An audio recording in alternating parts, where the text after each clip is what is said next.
இந்த அகாடமியோட மோட்டிவ் என்னன்னா, பைலட் ஆகிறது எப்படி, அதோடைய ப்ராப்பர் ப்ரொசீஜர் என்ன அப்படிங்கிறத நம்ம எல்லாத்துக்கும் கொண்டு போய் சேர்த்தணுங்கிறது தான். நம்ம ஊரில் நிறைய பேருக்கு பைலட் ஆகணும்னு ஆசை இருக்கும், சில பேர்கிட்ட எல்லாமே இருக்கும், ஆனால் கைடன்ஸ் இருக்காது. எப்படி பைலட் ஆகணும்னு தெரியாது அவங்களுக்கு. சில பேர்கிட்ட எதுவுமே இருக்காது, பேஷன் மட்டும்தான் இருக்கும் என்ன மாதிரி.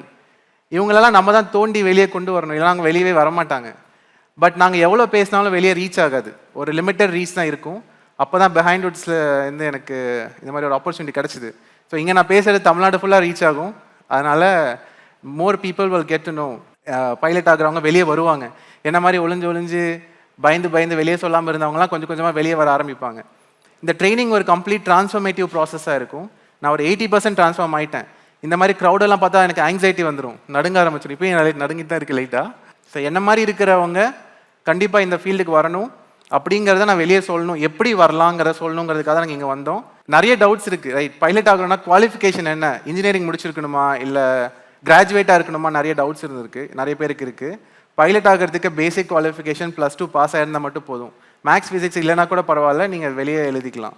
பைலட்டோட மெடிக்கல் ஃபிட்னஸ் ரொம்ப ரொம்ப இம்பார்ட்டன்ட். பட் அது ரொம்ப டிஃபிகல்ட்டுன்னு நினச்சிட்டு இருக்காங்க. But it's not difficult at all. It's very easy, it's very பேசிக்காக நம்ம ஹெல்த் செக்அப் தான் பண்ணுவாங்க. கண்ணாடி போட்டிருந்தா பைலட் ஆக முடியுமா? நானும் கண்ணாடி போட்டிருக்கேன், கண்டிப்பாக ஆகலாம். பைலட் கேர்ள்ஸுக்கு சேஃபான்னு நிறைய பேரண்ட்ஸ் என்கிட்ட கேட்டிருக்காங்க.